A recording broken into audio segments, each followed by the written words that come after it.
This podcast is brought to you by Cyber attacks can be prevented. Checkpoint. You deserve the best security. This week will be the last unholy before Israeli elections, a guide for the perplexed, what to watch on election night. Also, Britain has a new prime minister. That hasn't happened in like 8 weeks. We'll talk about that. Adidas drops Kanye. Better very late than never.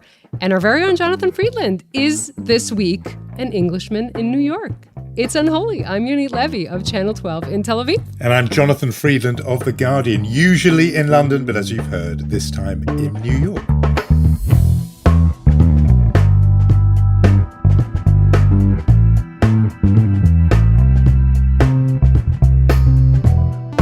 Unholy Two Jews on the News from Kesha podcast. What are you doing in New York?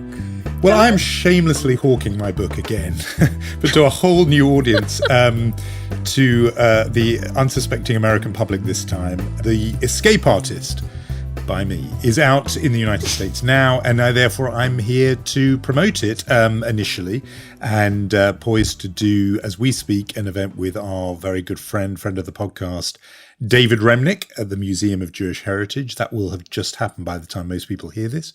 And then a few other bits and pieces. But then after that, instead of heading on the plane back home, which is what otherwise would have happened, I'm staying here for the best part of the next 2 weeks, actually, to cover the US midterm elections, crisscrossing the country, Georgia, Pennsylvania, Ohio, ending up in DC for election night. So it's going to be a busy couple of weeks with elections. And yet it is actually the change of power in our two countries rather than the third one, the United States, that has gripped the news agenda, my one and your one. I mean, you're the one counting the days. How long? Because you're counting on your prison cell. I'm counting the hours. It's 100 hours. Is it? More or less before polls open on Tuesday morning. 4 days left, actually, on the clock, and we're really at the finish line. And where we are right now, we should say, recording this very late on Thursday. Look, we are at a point where the last and final polls will be published tomorrow, and then no polling. The next poll is the exit polls at 10 o'clock Israel time on Tuesday, which means that the general public doesn't see these shifts, but the parties themselves continue to conduct polling. And these are essentially the kind of 3 days in which a lot can happen on overdrive. I remind you, the best example of this is Yair Lapid's party in 2013. This is when they grew in those 3 days from 13 seats to 19 seats. So this is generally when a lot of trends can sort of gain traction. Where we are right now, we should probably say is that the Netanyahu bloc is very unified on the finish line, and the left or the anti-Bibi bloc is fractious and argumentative. I mean, there are at least 4 parties in that bloc that are really dangling on the threshold.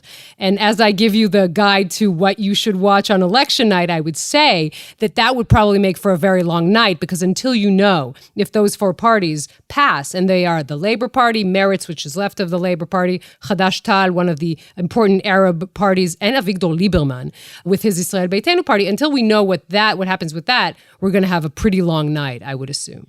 And a pretty long night means lots of little packs of nuts, peanuts and things for you to consume. Isn't that the secret snack that you're going to be stocking up in? Yeah, I've become a very simple woman. I've moved to coffee and chocolate. Okay, that's healthy. So we're going to plunge. We're going to plunge properly into that in time, but there hasn't been a change of a senior British minister for at least 90 minutes, as you and I are speaking. So this counts as a rare moment of calm, for a moment to take stock. This week, a new prime minister arrived. I think the previous one was there for 44 days. The one before that, not that long. I mean, just over 3 years for Boris Johnson. Liz Truss, 44 days. But now Rishi Sunak, or what did Joe Biden call him? Rushad Sundak or something? He just couldn't get the name right. It was close enough. It was, close. Rishi Sunak, the former Chancellor, Finance Minister, now elevated without even an election. No, you have to say Chancellor of the Exchequer. This is what we brought in a co-host with a British accent for you to say Chancellor of the Exchequer. The full title, former Chancellor of the Exchequer, Rishi Sunak, is now the First Lord of the Treasury and Prime Minister to His Majesty King Charles III. Does that do it right? Rishi Sunak is the new Prime Minister. And That was such a big event in British politics back in the old days, that you could be a political reporter for 13 years and only cover one change of prime minister in, for example, from 97 to 2010 rather. Now it happens so often that they weren't even doing kind of extended news shows. It just was like, oh, another one. It was hard to get that excited about it. It happened since we last spoke. Conservative members of parliament had the initial job of sifting all the various candidates, and they only gave enough votes for there to be one, which meant there wasn't a contest among the party members, which is what the party wanted to avoid. Big moment. It means, since you and I last spoke, Boris Johnson could not get the votes together. He tried to put a gloss on it saying, oh, no, I did have the votes, I just didn't want to do it, which somebody said it was like saying, I've got a lottery ticket with all the correct numbers, but I don't feel now is the right time for me to win a lot of money. So I've ripped up my ticket into shreds. How believable or not is that? So the Boris Johnson comeback didn't happen. I think that leaves him diminished. But Rishi Sunak there, and, significant on lots of levels, but one of them is that he is the first Prime Minister of Britain who isn't white. He's the first Prime Minister of Britain who practices a faith other than Christianity. And you'll notice I'm wording this carefully because a few British journalists said he's the first Prime Minister from an ethnic minority. Not quite. Not quite, because unholy listeners will of course know that Benjamin Disraeli was a 19th century Conservative Prime Minister, born a Jew, always thought of as a Jew. Yes, baptized into Christianity by his father just in his, age 12 or 13. His father had a row with his synagogue about membership fees. Can you believe that? It is that there's a lesson here. I feel like there's a lesson you're trying to teach us. It's unbelievable, in this story, isn't it? That is. But people this is interesting. Yeah. No. People think that. Well, people think it must be some big epic thing about faith and conversion and all that. It was a broigus. It was a it was a row. It was a machloikus between. I mean, wrong to use Yiddish because of course Benjamin Disraeli is Sephardi Jew. So there was a row. His father fell out with his synagogue, and in more or less in a fit of pique, really, baptized the son. But he was called Disraeli. The clue is in the name, and he was always described and depicted in cartoons and so on in such Jewish and frankly anti-Semitic terms that the idea that Britain hasn't dealt with a non-ethnic minority prime minister is false. So Sunak is there. The big promise he's making, or hence my joke about we haven't had a change for a few, at least 90 minutes, is to calm everything down after these months, years in some ways, years since Brexit, I would say, of roiling political tension, now a bit of stability. Well, I have two questions for you. One is, why is it, and I don't want to get you all agitated, but why is it that these instances of change are coming from the Conservative Party? Why is it 3 women, now a prime minister of color for the first time? Why is it coming from the Conservative Party and not from the Labour? And the other question was that I had a friend here in Israel asking me, is he like the British Barack Obama? And I instantly said, no, he's not, because the biography is quite different. And also I would probably say the charisma is a little bit different, but I would want to hear your take on that.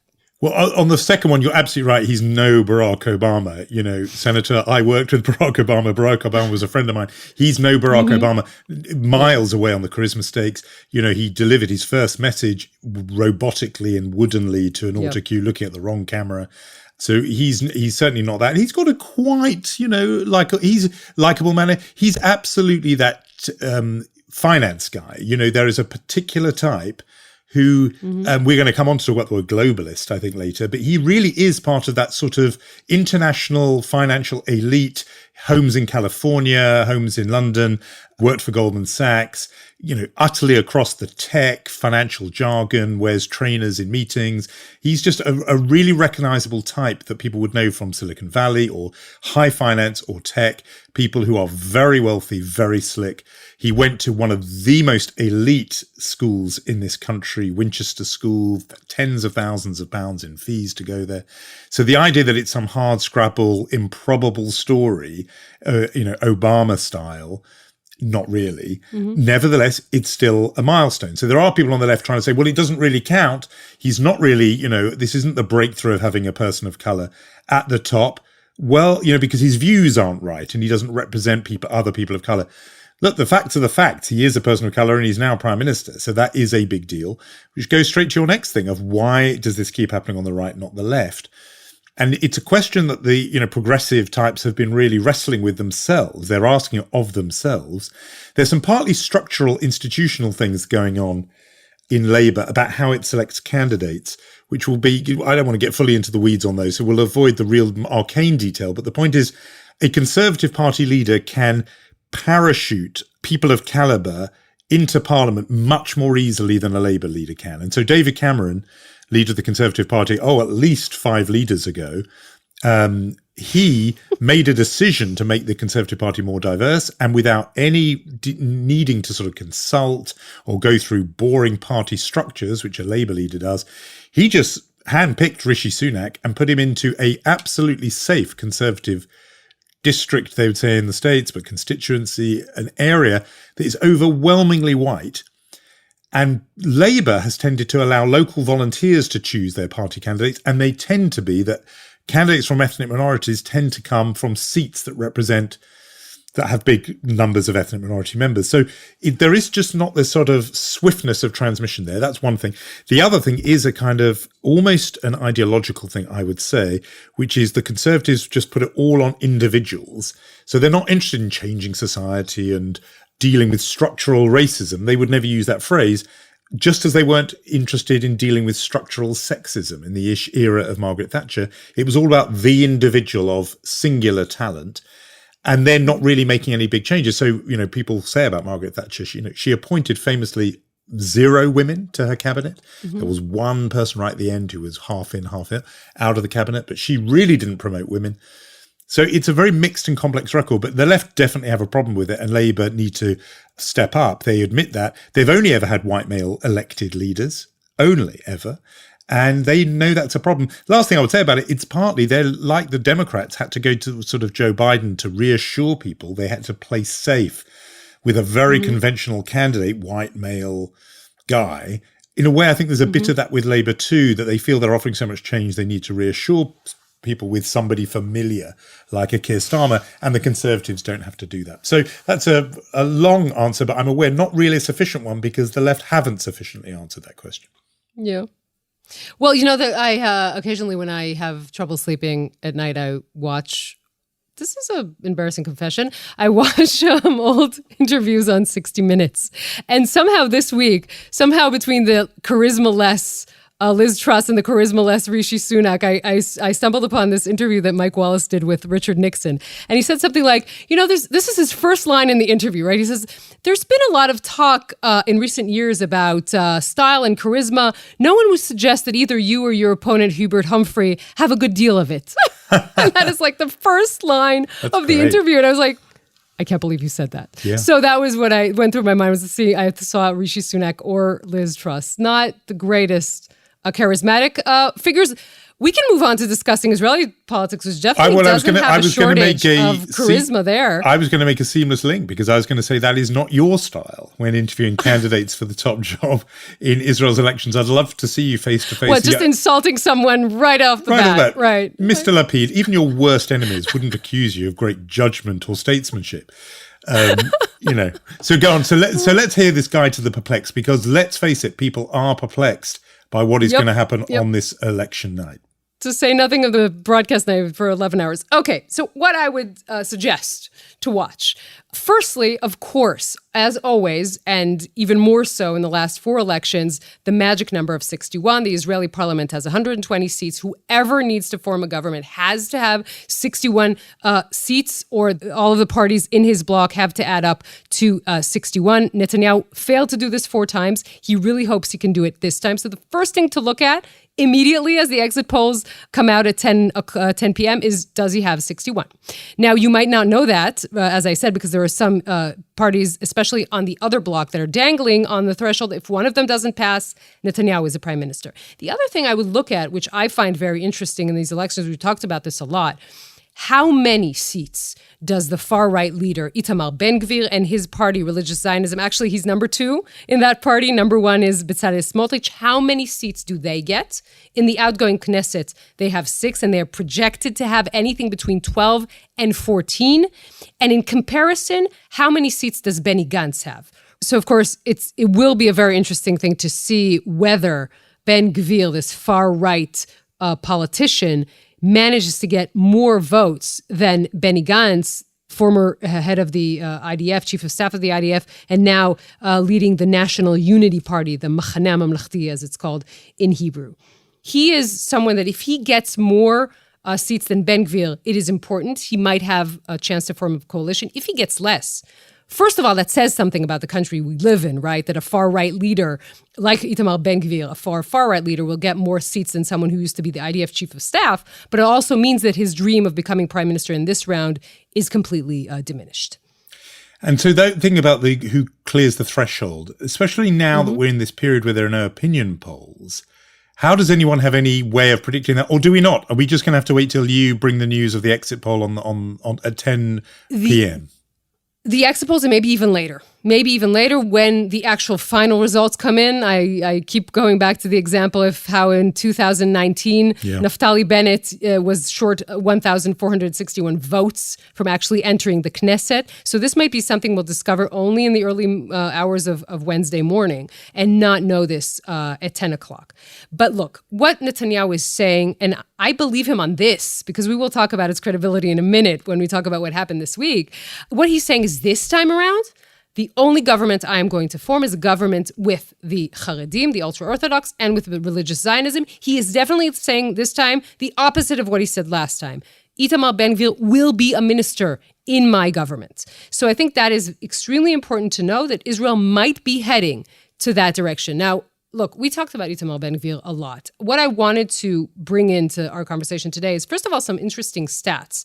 I asked our pollster to bring us some stats. Who are the people who vote or are likely to vote for him? What are their ages? Where do they come from? I think that's very, very interesting because we keep saying this person is, remember, comes from the far right. This is someone who has never really disentangled himself from the racist teachings of Meir Kahane. He's also someone who celebrated when Rabin was assassinated, but he's been trying to sell himself as this someone who has become a little bit more moderate. And a lot of people are buying into this message. He's charismatic. He's on social media. He brings in the people who are very young in Israel. So that is, a very interesting thing. I want to jump in just on this point about his ability to have made himself seem more palatable, moderate. A long-time listener wrote to us to make a very interesting point a couple of days ago, which says, don't exclude or overlook the role of the media itself, the Israeli media and television, in that process.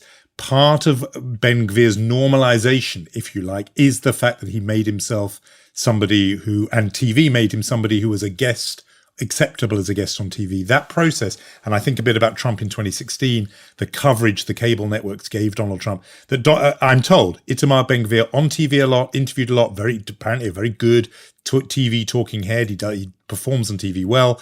That is part of the process that has made him seem a figure that is mainstream and acceptable. He didn't do it all by himself.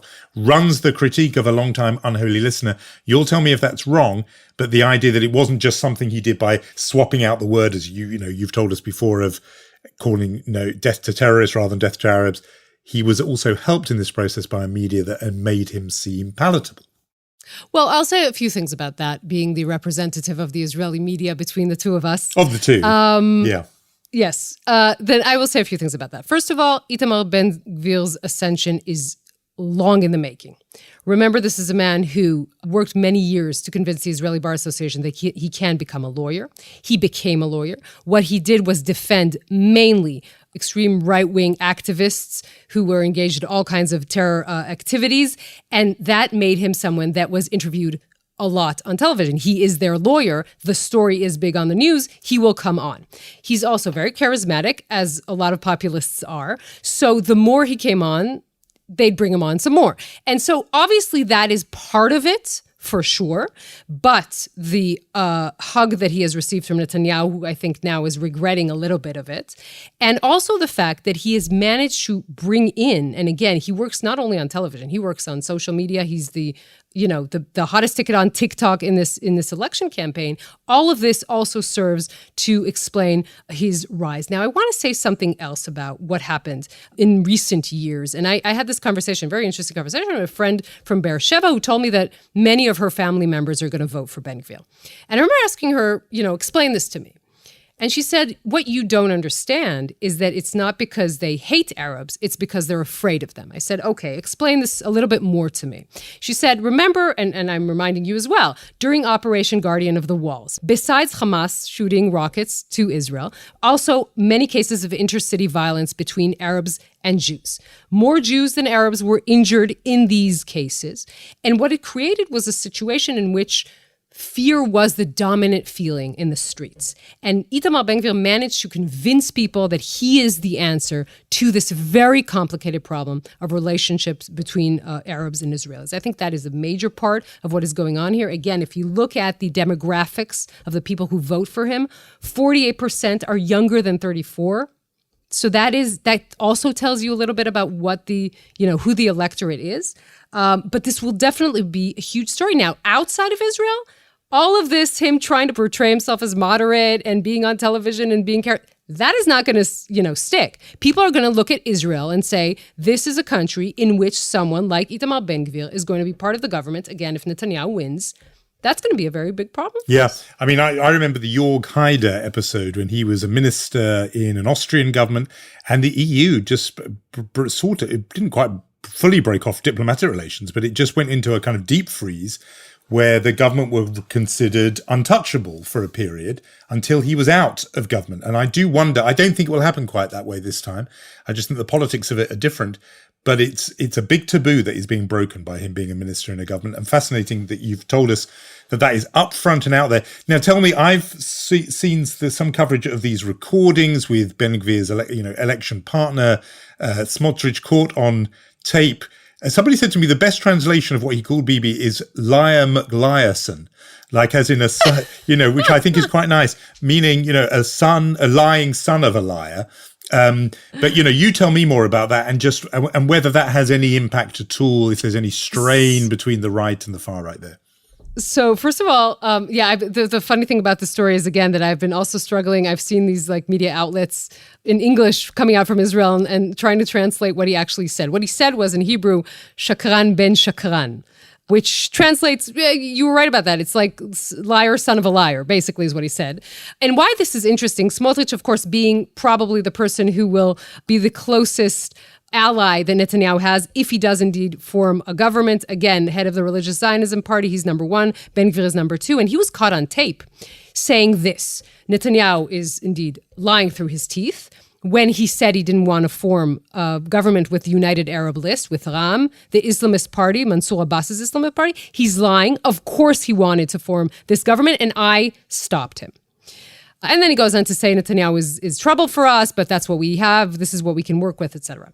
Why is this important, Jonathan? Without, besides being great gossip, it's important because Netanyahu's narrative throughout this year and a half was to say, I never wanted to form a government with Ram.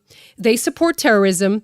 And that is what he used to barrage this government day in, day out, to say, you're sitting in government with people who support terrorism. Now, the minute Bezalel Smotrich, his most important ally, comes out and says, no, but he's lying. Of course he's lying. He wanted to form a government. I was the only one who stood in his place, who prevented it.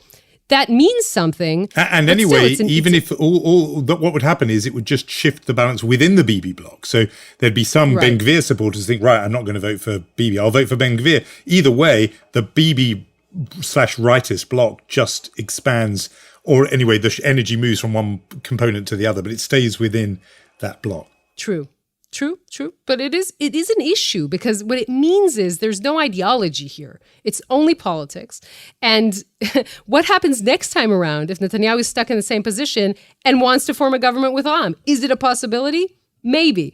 But I think it's pretty clear to everyone in the political arena that this was the true story. And Netanyahu, who's extremely talented in this, managed to cover it up. So not a very good week for him with these tapes. Not a very good week for Lapid either.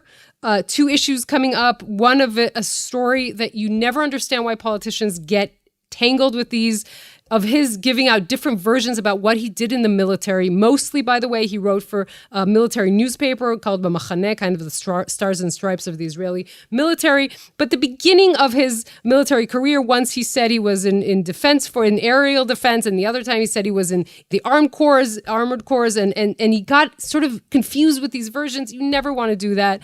And of course, the more important story was that the member of Knesset, Aida Tumis Sliman, who comes from his looks like could have been his own bloc or a party that he wants their support. That's the Chadash Tal Arab Party. Came out after Lion Den terrorists were killed in an IDF raid, and she called them martyrs on Facebook and said Nablus bids farewell to our martyrs today. That doesn't look good if Lapid wants them as part of his coalition. Doesn't translate well into Hebrew.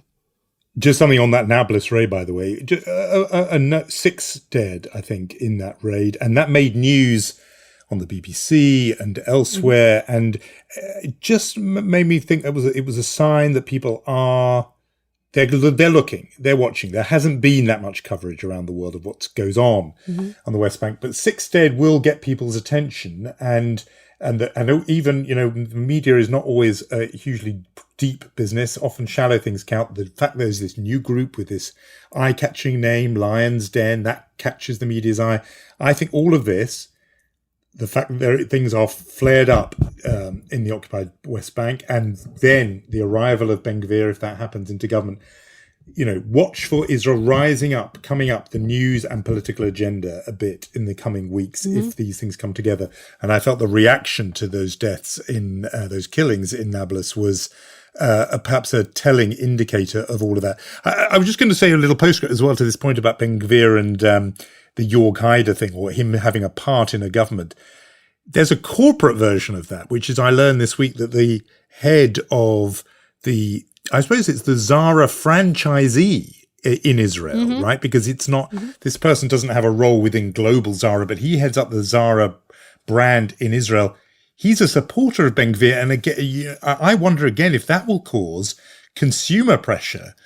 We're going to be talking in later on about a big retailer having to, deal with public opinion backlash over accusations of racism, but the clothing retailer. But Zara, I just wonder about that too. All these things just could add up somehow. Yeah, well, first of all, the indication here, it's indicative of the fact that this is not only someone who brings in the young electorate and gets a hug from Netanyahu and has, television on his side, as you said before, but there's also bigger money here, right? I mean, if this person from Zara Israel, the CEO of Zara Israel, essentially, Joey Schwebel, is someone who wants a house get-together with Itamar Ben-Gvir. That's the story that we published this week. First of all, it shows that Itamar Ben-Gvir has some sort of funding. He's not going rogue. It's actually, there are serious funders behind him and people who back him and sponsors who are serious. And also what it kind of started in this country is Arab Israelis who came out and kind of threw their, in protest, threw out Zara clothes or burned Zara clothes. A lot of people kind of reacted to that and said, hey, how about instead of just throwing out your Zara clothes, come vote on election day? Because there's a very big question, what will be the voter turnout in the Arab communities that will, of course, determine these elections.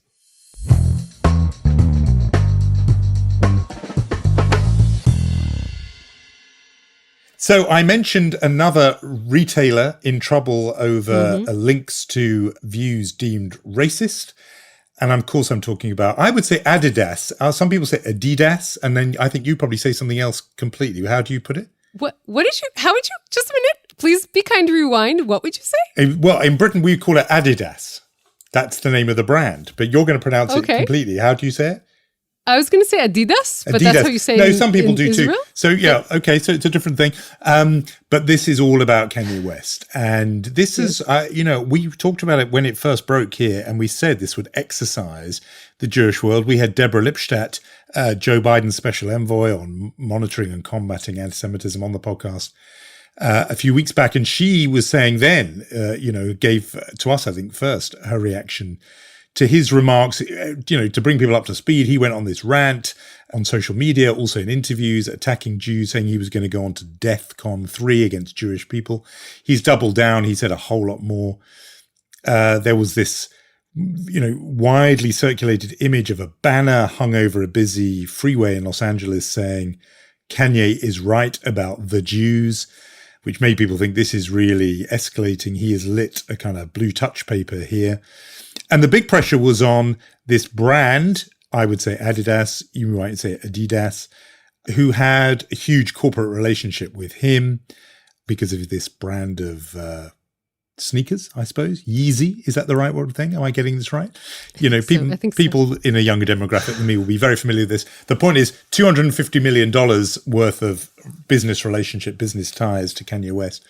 And they did not immediately cut links with him, despite what he had said. And then eventually they did. And the interesting thing in the discussion among Jews has been that, neither one of these options was a good option, is sort of how it's worked, where it was pretty bad that this person who could say such vile and frankly murderous things about Jews, if you're talking about going on DEFCON 3, this isn't just a microaggression, this is a threat of murderous violence.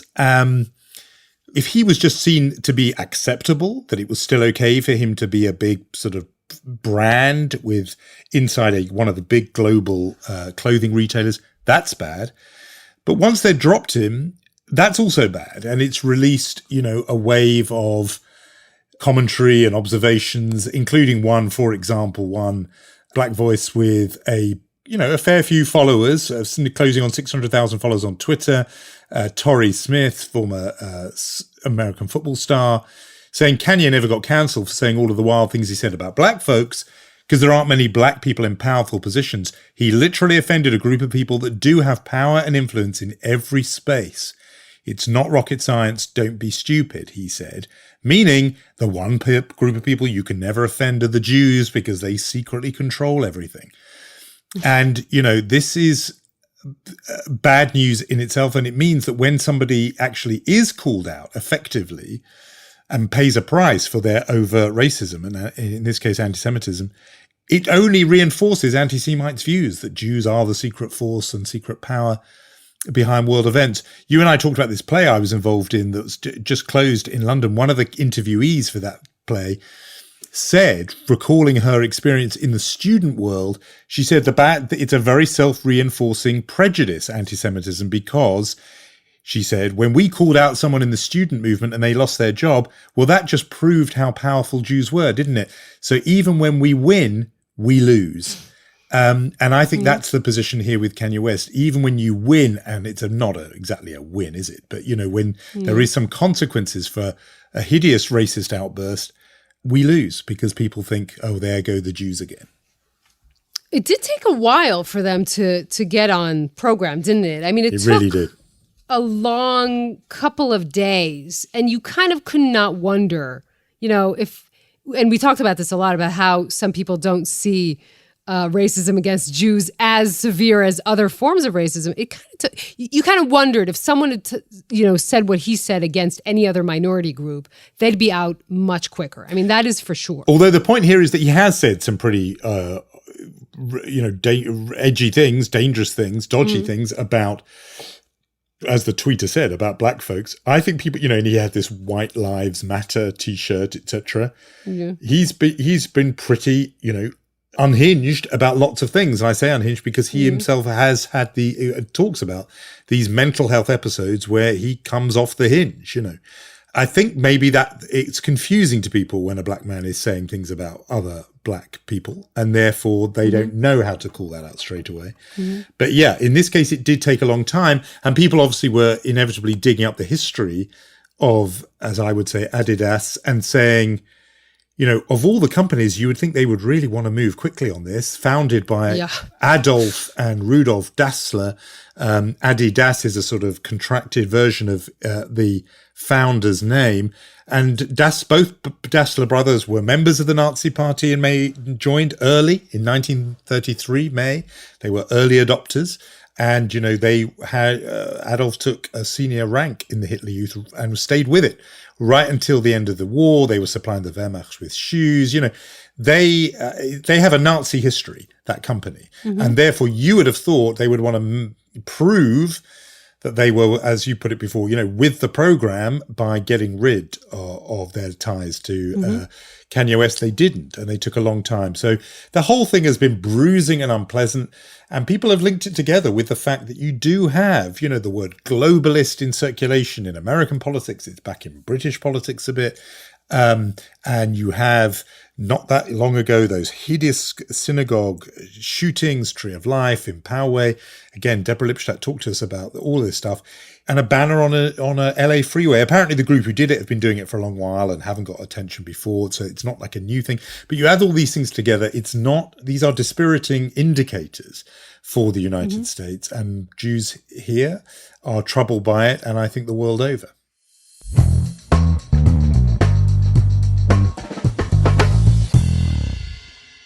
Okay, we have some awards to dole out this week, I think, like every week. We do. Who's going to be our mensch of the week, Yonit? I think I was going to choose, it's completely disconnected to everything we've been discussing thus far. But since we are a little bit on the subject of political instability in both our countries, and maybe a little bit in the country you are right now, the United States, I think it's important to keep our eye on the ball on an issue that we have been talking about a lot on Unholy, which is climate change. And we are looking at this week in which a report by the UN comes out just before there are going to be climate talks in Sharm el-Sheikh, Egypt. A good place to have this discussion, of course, because the Middle East is probably going to warm up more tragically than any other place in the world. But what this report that came out is saying essentially is that climate pledges are falling short, which means the world should be doing much better than it has thus far. We're trying to be optimistic on this show about climate change. I don't know if we're actually succeeding in that. No, I know. It's going to be pretty difficult if countries like ours are going to keep on changing their leaders every year. I know. Or less in your case. Yeah, no, year would be good. That would be political stability, buddy. So no, I mean, the report did say that the planet is on track to warm by between 2.1 and maybe all the way to 2.9 degrees Celsius. And everyone was saying it has to be kept to 1.5. Even that, we know, has huge consequences. I'm remembering our conversation with David Wallace Wells when he was saying, look, in a way, the optimism is that we may keep it at that and it won't go even all the way to 4 or more degrees because there is some action. But you just think about these summits. And, probably not you actually, but I've been around long enough to be covering these summits for so long that, the Earth Summit in Rio was 1990, I think. I mean, this is and then they were warning how urgent it is. And it's 32 years later, So mensch of the week, I agree with you. I think the scientists at the UN, the people there who are keeping leaders' feet to the fire and keeping focus on, maybe that's the wrong image given a planet that's ablaze, but I understand why you went there. That's paging Dr. Freud. But, I think the idea that the world leaders need to focus on this because it's just rapidly with us. It's not a threat in the future. It's right here. I think they deserve a call out for Mensch of the Week. I was going to do chutzpah, and I was just going to offer, I know we talked a bit about Britain at the beginning, but I just have to come back to Suella Braverman, Suella rhyming with Cruella. Suella Braverman is back again as the Home Secretary, the equivalent of Interior Minister for Britain, having been out for all of 6 days in that job. I think that's right. So she's really the comeback kid, isn't she? This is a comeback. She had to quit as that job under Liz Truss because of a breach of security protocol where she passed a secret classified government document to a pal in Parliament who was not authorised to see it, accidentally sent it to someone else thinking she was trying to send it to the MP friend's wife. A whole mess. Senior civil servants said to Liz Truss, look, I know you've got other problems, but you cannot let this stand. She's got to go. She went. Truss went. Sunak comes in and immediately appoints Suella Braverman back again to the same job. Clearly her reward for having backed Sunak, in the party contest. The reason why I think it's just outrageous chutzpah is we've all got used to, politicians coming back in Israel more than anywhere else, actually, even after all kinds of indiscretions that you would think would rule them out ever coming back. They always come back. But normally there is what we would call in Britain a decent interval that has to pass. You know, it used to be a few years, a whole parliamentary term maybe. Now, or then a year. Okay, a year. Now, 6 days is enough. You know, you just think the sort of old conventions of decency, etc., have gone. It is a chutzpah to think you've served your time and learnt your lesson for 6 days. Well, if you can be a prime minister, if your tenure is 44 days, then maybe 6 days is enough to sit it out, you know? Well, this is the thing. Everything has become shorter. Exactly. Everything is accelerated. We're on this mad fast forward at the moment, and this is part of it. But I think it's, not a good thing. So it's a chutzpah for her to think she has done her time, had served her penance by having all of 6 days. It's basically like having a week off. It's like saying I'm going to have, I'll have a mini break and then come back to my job. I have examined my conscience is in 6 days and I'm back. I think it's fine. I've examined my conscience and found it to be pristine. So I'm back. So that's Suella Braverman for Chutzpah. We have handed out our awards. As always, we say, do keep listening. Next week is going to be an absolute must listen. Yonit's media analysis of what's happened in the Israel elections that are... And that episode will drop on Wednesday because it will be one day after the election. So you won't have to wait until Friday. Yeah. It's going to come out on Wednesday. We are going to be with you quickly for that instant verdict on what's happened in the Israel elections. Yeah, listen to Unholy on Wednesday. Expect that then. We should say, do spread the word. Tell people in advance to be listening to that via Instagram or Facebook at Unholy Podcast, and just use all other methods to spread the word. And we will say our thank yous to Gaia Glazer, Omer Plimat, Rom Atik, and Yair Bashan. And we will meet next week, Jonathan. Yeah, midway next week. Enjoy your grand American adventure. Thank you very much, Yoni. And do try and get some sleep. And big night ahead. Good luck for you on Tuesday.